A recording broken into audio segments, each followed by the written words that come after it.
name is Echo, y'all. This What is up? K Welcome to my Talk. section. I've been thinking the same, about to drop a little knowledge in this bitch for change until the head's not. We've been rough from the jump, now everybody just shut the fuck up. Welcome to my TED Talk. Y'all just sit and relax, so when I step up to the stage, I'm just spitting the facts until they... And we're live. Anyways, I've been trying to get him on for a long time. This guy right here is so smart. Got him fooled. No, this is Reed. He's one of my good friends. I call him Dr. Strange. I haven't told him that, but Okay. why? Because we met and it was strange that we kind of just like bond. Oh yeah, immediately clicked. Yeah, it was pretty cool. Yeah. And then he's like a doctor in every single angle. You could talk to him about anything, and he'll have some type of Bullshit goodness. to fill it in. Yeah, no, that's not bullshit. Nah. Yeah, it's a good guy right here. Right on. Thank you. But he just did a whole bunch of different podcasts, more bodybuilding stuff, and which this is for bodybuilding and Marvel stuff. But what was your last one? Last one was Waku Radio, I believe. And it was, we just went over a whole bunch of stuff. We did talk a little bit about dating. We talked a bit about religion, socioeconomics. I haven't watched it yet. Stuff like that. Yeah, it probably won't be out for another week or so. Yeah. Well, when it comes out, you guys should go watch it. But yeah, what do you want to talk about? Man, okay. We have a little list going on. Yeah, I went through that little list of items. A cool one is the 80s parenting. What you? Oh, yeah. What economics were like for our parents versus us today. Yeah, that's a good one. Big difference. Huge difference. So what do you think? What was pay back then? So minimum wage in 1985, I want to say was around $3.15 or $3.25, something like that, just over $3. Right, my uncle was making, But it had 50, I believe. I remember a few years ago, like in 2018, I want to say that in 2018 I looked up some information on it, and that same $3 had approximately the buying power of $18. Way different. Yeah, in 2018. And so like you look back at like our parents and then, you know, our relatives are a little older. That's a good one to go over. Yeah. I mean, you think about Car insurance was way less. I remember college. It was $1.50 for gas. I remember that when I was that was 1990 when I was a little kid. Yeah, dude. Now it's fucking $5, $5.50. Well, I mean, I look at like I was talking to an aunt of mine who, when she went to school, she was talking about how she worked part-time during the school year, and that was enough to pay for her rent, her expenses, and her tuition. Wow. What was currency overseas back then? It had to be a lot different than now because Turkey's 17-1. Yeah, I have no idea. I know when I lived down in Santiago, Chile back in like 2008 to 2010. Yeah. And that was right after we'd had the whole crash here. So would we be richer back then working for less than now? Probably because... You mean in the 80s or like... Yes, 80s. Well, I know it'd be hell rich. Well, hell, I mean, our parents were able to buy houses.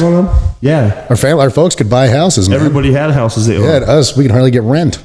Yeah, you could barely live in a place alone. Yeah, I mean, it's true. I mean, you look in Vegas right now, the average... what is minimum wage in Vegas? Like $9.50, $10? I think it's 10 something or... Okay, I'm not sure. It might be a little less. I should know. Because to qualify for the average rent in Vegas, or an average, I think it's a 2-bedroom apartment or anything. Yeah. The average minimum wage worker has to work 90 hours a week. What? That's to be able to afford the average 2-bedroom townhouse or apartment. So you got to have two jobs. Because you have to be able to prove at least 3 times your income. It's $10.50? So it's $10.50, yeah. So you got to be making about $1,000 a week, which think about it. Go find me a property out there for under $1,500 right now. You're not Vegas. going to. No. So in order to apply for 17 something.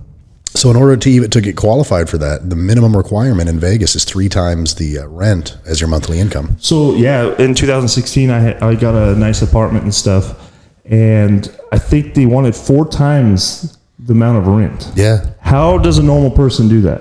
Everybody's lying. Yeah. Everybody's lying. It's easier to get. You can financially get approved for a mortgage easier than you can get approved for a rental now. Yeah. That's pretty jacked up. That's mind blowing. Yeah. I mean, I'm right now, I'm going through issues with a rental property. Yeah. And I'm just getting a little bit of insight as to how, I mean, honestly, like a lot of your landlords out there, it's amazing. Like I'm just how screwed up it is. We were looking at properties. We went into one property and it was $1,900 a month and it was just beat to shit. but had awesome potential. Yeah. And I was like, look, But shouldn't it already be fucking nice as shit? should it be taken care of? Yeah. I mean, this guy had 3 or 4 different tones of white walls. Oh, really? It wasn't all the same. It wasn't all the same. And so you could tell he just bought whatever the cheapest white was and put it on the wall. Yeah. And the floor were dirty, everything. And so I reached out and I said, hey, if you're willing to clean your property, I'm down. Yeah. He wouldn't clean it. He said no. No, absolutely not. Oh my gosh. Yeah. So it might be bad to actually own properties now. Right? I mean, no, I would say right now, if you're renting the properties out, you're doing pretty well. Yeah. But if you're not taking care of your properties, it really doesn't matter how well you do. You're not going to have that property for very long. It's going to fall apart. Well, shit. Which There's is that. something that a lot of these landlords don't get. I mean, more often than not, they just turn into slumlords. They get a house, it looks nice, they let it dilapidate, and put money into it. Well, you usually don't get your money back at the end anyways. Exactly. They should be using that for that paint. Yeah. Actually, what I started doing with properties like that look kind of sketchy or that were kind of cheap, I'll actually go through and do a 4K walkthrough recording of the house. I'll go through from ground up to the ceiling, and I'll do a walkthrough. So it's like a pre-move-in inspection. And then at the end, I'll compare that. So when I move out, if they say, hey, this was broken, I can say, yeah, it was pre-existing, or no, it wasn't. Oh, you have it all recorded. Because if they try to keep your deposit, I want to say you can sue them for like 3 times that. Is that how it was up in Utah? It shouldn't be too much different here in Vegas. Yeah. And a lot of people get screwed over on that. I know I did on my last property. I didn't get nothing back. I treat everything pretty nice. What I used to do back. What gets you is that white carpet everybody puts in there. Oh yes. Let's fuck these guys. Let's put some white carpet in our house. Or what you'll find is like the 20-year-old carpet that's always dirty. Yeah. And they're like, well, we had to change the carpets. Oh, after me, you changed the carpets. Yeah. Like 3 decades. They didn't. You know, we've had so many landlords here's a good one. I had a property once, landlord, total dickhead. We move out, and I mean, this place was a pile of crap. Right, he wants $1,650 a month. Where's this at? Here? This was St. George, Utah. Oh, okay. Right before we moved here. So this house, dog shit.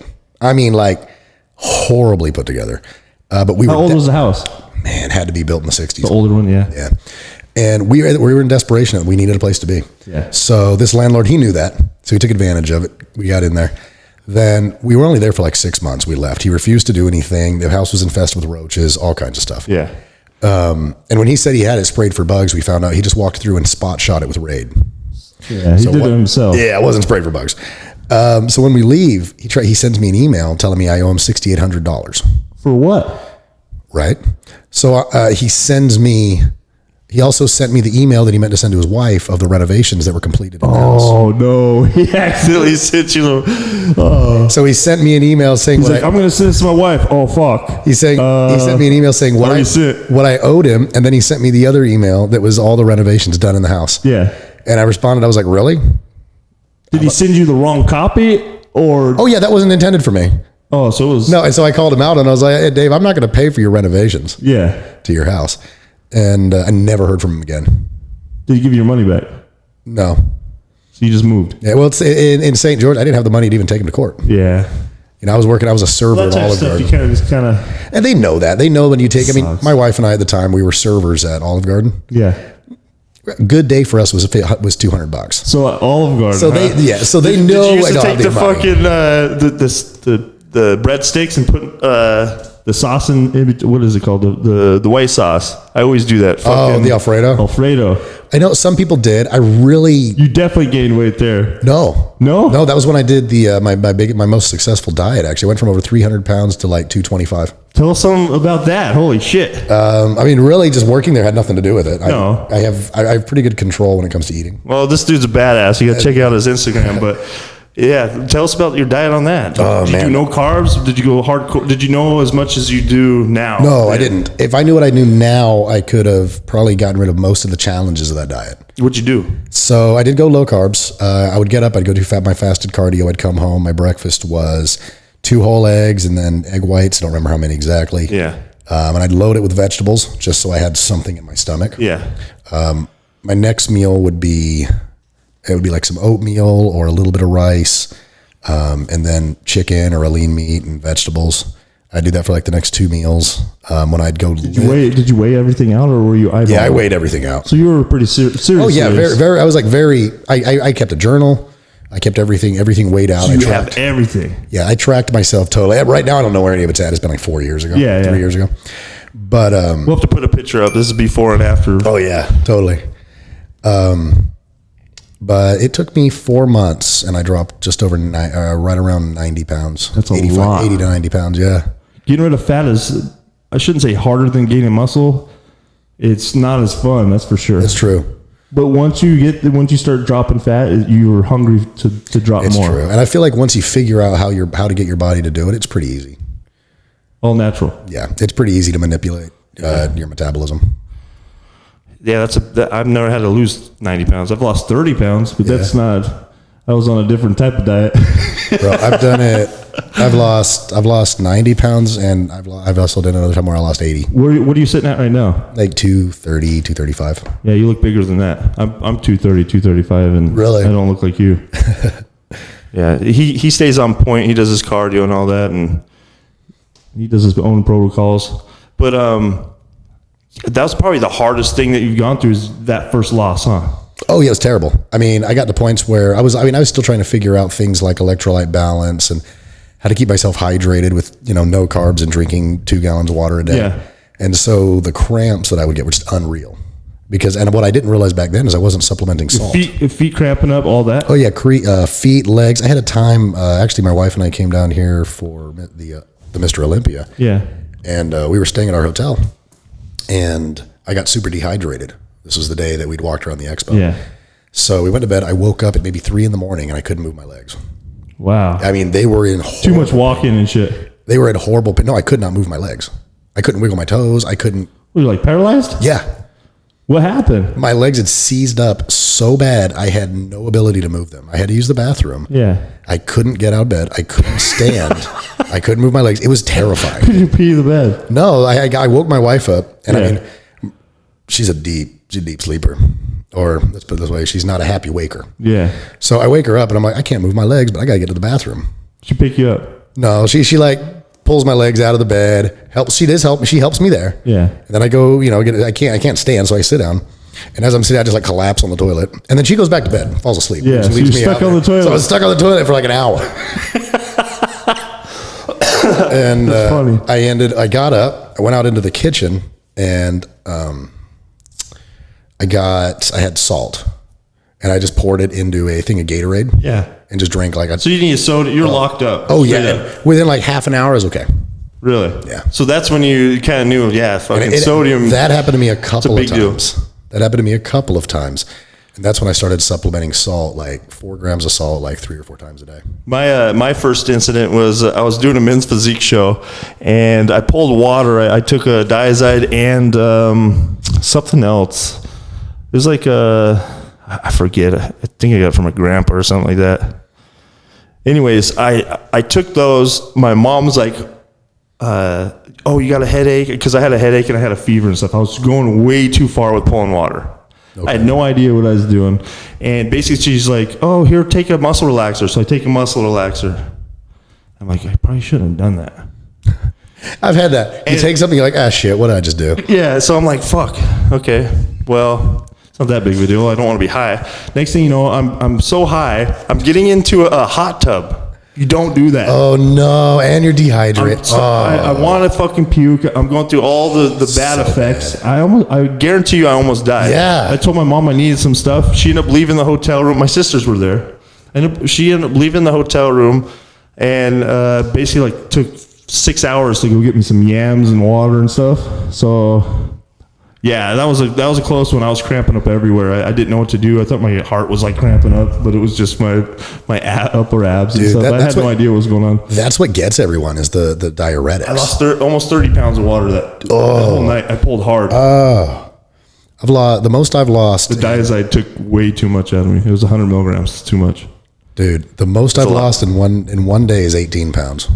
That's a good amount of water. Yeah, I know. We partied like all day and night, and then into the. That wasn't taking diuretics. No. I was taking diuretics. I just no water, and Actually, that was may have been the driest. You look good, dude. I was ripped, man. I was jacked. Did you eat anything? Oh, afterwards I ate. And I swelled up, but my skin was super tight. Yeah. And I was like, pool day today. So dude, it was you're all veiny and everything? Oh, yeah. So you look great. Covered, my whole body looked like dick skin. That's awesome. Oh, yeah, it was great. Fucking dick skin, huh? Yeah.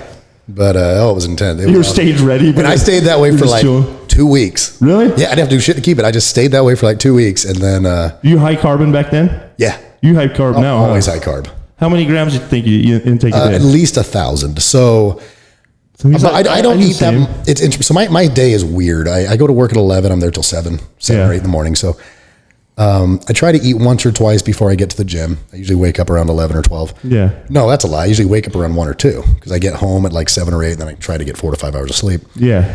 So you don't sleep much. No, I'm okay though. I function all right on it, but You're a pretty calm guy too. generally, it depends. You can get, Well, I haven't seen him pissed off. yeah. So it doesn't really happen. yeah, I don't know. That doesn't really happen. I don't really have a temper, but I mean, don't get me wrong. There's like the protective side. So like you mess around with somebody that I'm protective of, totally different ball game. Yeah, I'm saying. But like you push me around, you mess with me, I'll get pissed off. I might get verbal, but I'm chill. Yeah. For the most part. But what was I saying? Anyways, yeah, dude.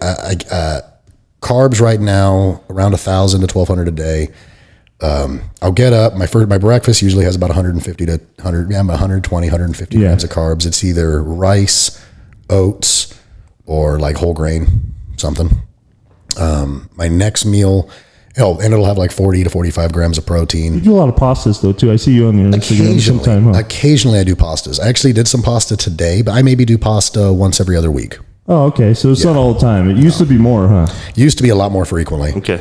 And I tried, that's just because I want to keep a biome that can digest basically wheat and stuff like that and not get too bloaty. So I keep it in there every now and then. Yeah. But let's see, then my next meal is going to be about the same. I'll hit the gym and pre-gym. You don't do sugars during the gym, do you? I do. I do cyclic dextrin. Yeah. So I do cyclic dextrin. I also do, occasionally I'll do maltodextrin. You mix them together? Uh-huh. Yeah. And sometimes I'll do dextrose. I do that too, yeah. Or dextrose. What's the one you buy? It's in oh my goodness. It's not sugar. No, you're talking about like the Carbogain? Yeah, I just can't remember. That's dextrin. It is dextrin? Dextrin or dextrose? Fuck, I should go look. I got some. I think it's dextrin. Because I know there's maltodextrin is in the anyways, sometimes I'll do some of that, but I'll have 100 grams of carbs. No, it's not dextrose. It's not dextrose. That's in Gatorade. I use a lot of Gatorade. Which that's good. I think that's table sugar. Yeah, that's the best, basically sugar to... We're biochemists. Yeah. About a titanium has a nuclear reaction with a flux capacitor. Carry the two, changing its atomic isotoner into a radioactive spider. It's the best thing for training and pushing in carbs to your muscle. Pardon me. Not COVID. Allergy. We got to get checked after this. Dude, my allergies are getting now. What is it right now? What's August? Yeah. Yeah, it's about to hit me when I wake up and shit. Yeah. It'll rain and clean out the air, and then you're like, "Oh, I'm good." And everything goes away, and then the next day it's hot and everything comes back out. Boom. Oh, dude, it's just a slap to the face. Yeah. Yeah. So talking about biochemist stuff, what's the craziest shit you've ever dealt with? Mixed? Oh man, mine would probably be a birthday cake. Oh man, same shit though. No. I had a lab. So this was.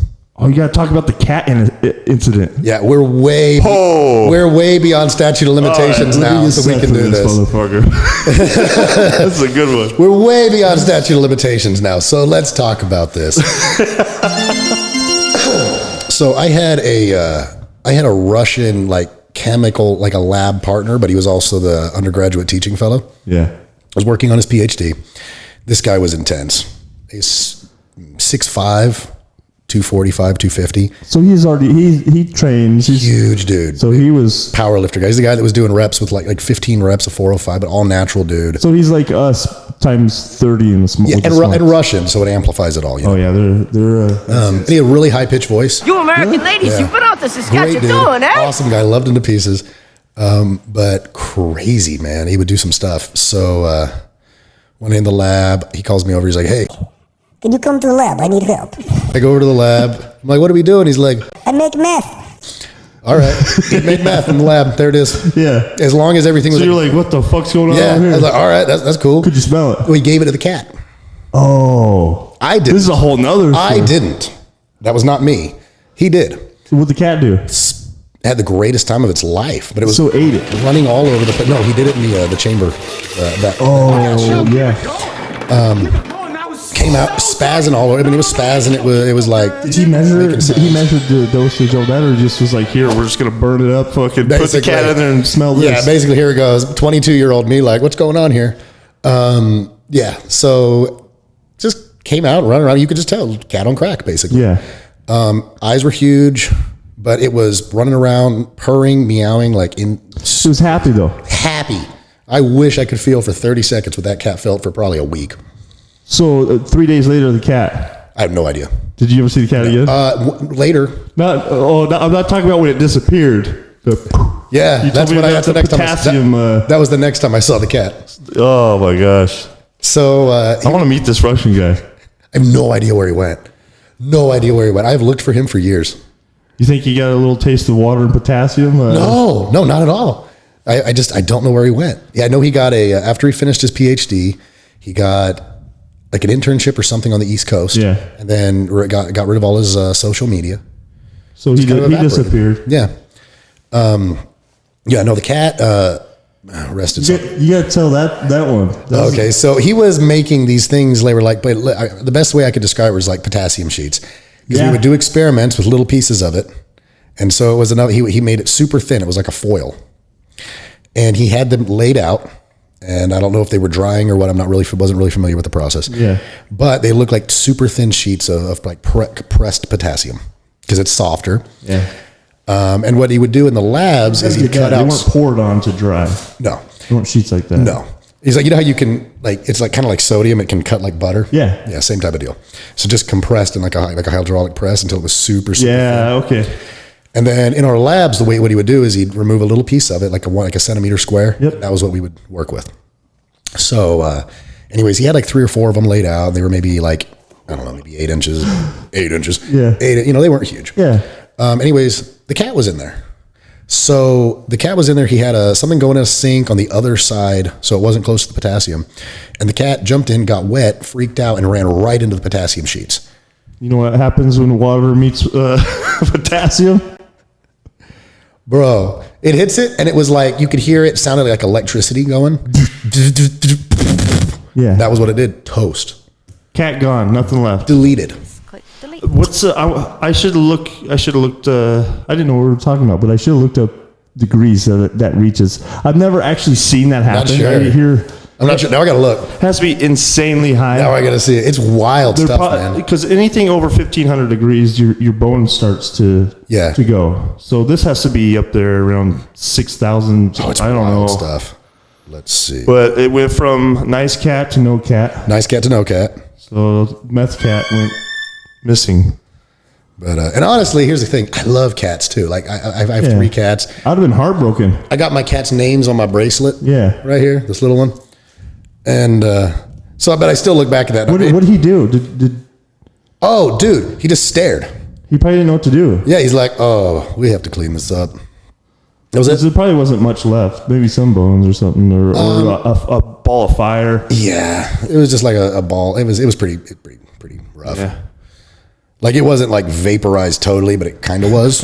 I mean, like flash cooked. See, I wonder what distilled water and all that would do with it. It would definitely make it burn faster. Or like, I don't know what you call that. Is it explosion? Let's Evaporation? see, I'm pulling it up. Temperatures in the range of 500 to 650 Kelvin. That's up there. Let's see though, 500 to 6. Let's see. 6,000. Let's see. Yeah, like about 710 degrees. No, it has to be way up Yeah, that's there. what it says, 710 right there. It has to be in the thousands. But I could see it making it. Yeah, I'd really be surprised if we're saying 710 because the way that stuff ignites and glows and dances on water. I've seen it. Yeah, because I mean, Not in person, though. flame from a match is around 1400 degrees, I want to say. Yeah. Reaction between potassium and water releases hydrogen. and then the hydrogen gas is what explodes. Yeah. But anyways, yeah, obliterated the poor thing. Yeah. So you went through school and all that. Yeah. I was there for 6 years at Utah State.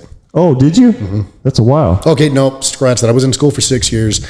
I did my associate's degree in 10 months. Did you ever change top or So many times. what have you gone through? What you want to be to what you want to be to what you want to be? Originally biochemistry, then I switched to molecular biology. Oh, wow. Then I switched over to nutrition, then kinesiology, then back to biochemistry. Would you get? Oh, you went back to it. Yeah. So you, actually, Because all that would help for that. Yeah, it was all relative. Like you could basically take your pick. What'd you get the most out of? What stuck with you? Probably dieting, huh? No, honestly, infectious diseases. Really? So I hated my it's funny. I was the podcast I was on the other day. They were like, "So biochemistry, what'd you study?" And I'm like, biology. I hate when people ask me that. Chemistry. Like, you're really asking me this. Variants of chemistry, variations of biology, all together. Yeah. Physics, math that I never used. You're probably never going to. Ever. Math, I mean, algebra is like, it's not even math. It's like a syntax or something. I had to teach myself trigonometry just to start the tests, because they give you those first. I walked out of my classes are the hardest. I walked out of some of my exams, and I passed. Yeah. I walked out of some of my exams having no clue in hell what I just did. No, you probably passed. None at all. Oh yeah, I mean, I'd get by, I'd pass. Yeah. I didn't come through with flying colors by any means. No. But a lot of these classes that we had to take are online now, and you don't even have to do hands-on things. And basically, you kind of go through it and take the test. You can get through it faster. You don't have to do 10 years or 9.5. My brother right now, he's got that in high school, and he's just blowing through his high school courses. It's pretty cool, but it's also bad at the same time because you do need hands-on. You got to go be in a lab. You can't learn an applied science without applying it. No. And you won't understand concepts without practicing them. Well, with me, I know all these ratios and recipes or whatnot in my head.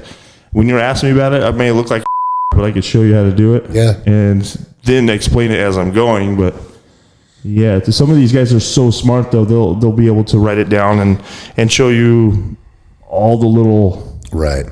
I feel like what you'll run into, for example, let's talk about like if we're going to go over labs, lab processes or working with materials. Yeah. It's one thing to read about it and understand it and watch somebody do it. It's something else to use the material, to feel the texture, the consistency. Like if you're mixing something. Oh, you could tell by half the compounds that you get, they're not even the same. Yeah. You could go by salts. Right. Even it'll say that it's I want to bring up different analogies or whatnot, but Himalayan pink salt, sea salt or whatever.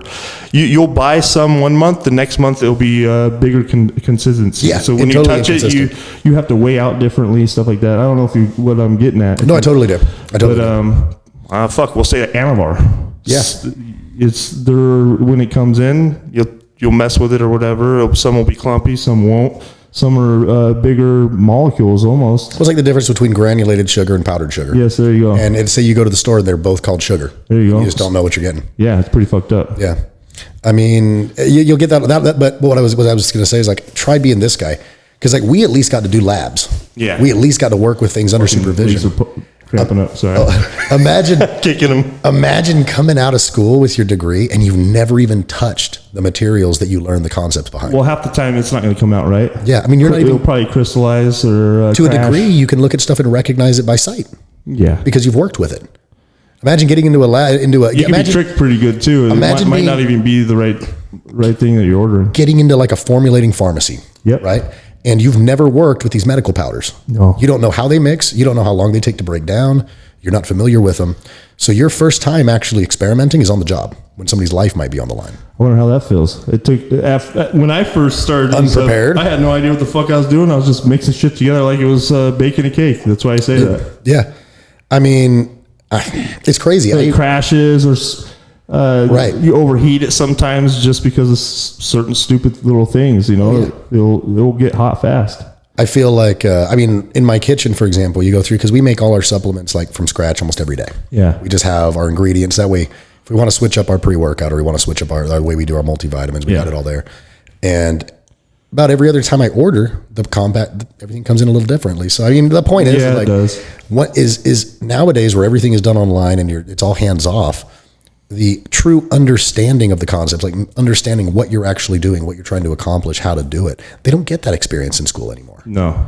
And they've slowly been stepping away from the progressive education program as well, where you go from basic to harder to harder to harder to harder. And right now, some of your hardest courses are your beginner courses because they want to weed you out. It's pretty bad, actually.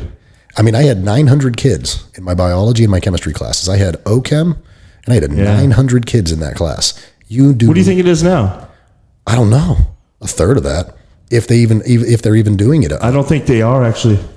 I mean, nobody does. I don't think they are. Nobody They make goes. the process a lot easier to basically. If you could do it all on, and here's the crazy thing: if you could have done it all online when you were in school, would you have?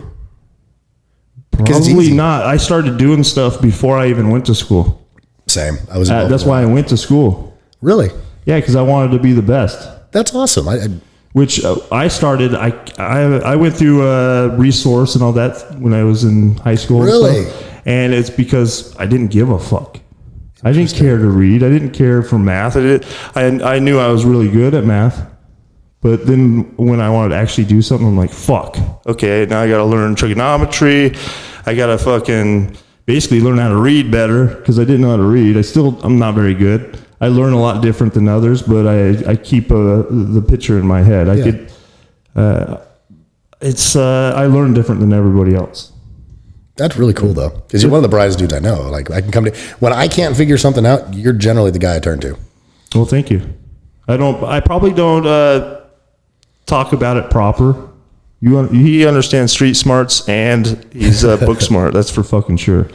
But yeah, if you ever got a question, you could come to me. And I'll definitely help. If I can't explain it, I'll show you. Right. That's No, for sure. you've given me clarity on several things that I struggled with for a long time. So That's what, if you don't know it, someone else does. I'll help you. But this dude's smart as hell. Relationship wise, just to talk to someone, he's very smart. oh, thank you. But so when it comes, I'm talking about relationships now. How many relationships have you been in? I have no idea. I don't know a lot. Before you're married? Just regular relationships, high school to college stuff. How many have you ever been in before you got married? Me, I think it was 3.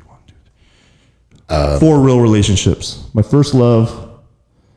Fuck. Now, if we're talking real relationships, I'm talking about real. Like we mean like 6 girlfriend. months, 6 months, or like if you live with them or actually. Oh, okay. So we're gonna go serious relationships.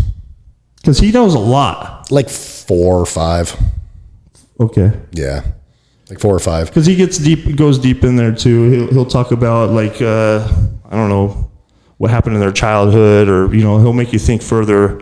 Which that's the same shit I do when someone comes to me. I can't do it to myself. You kind of go at it the same. Yeah.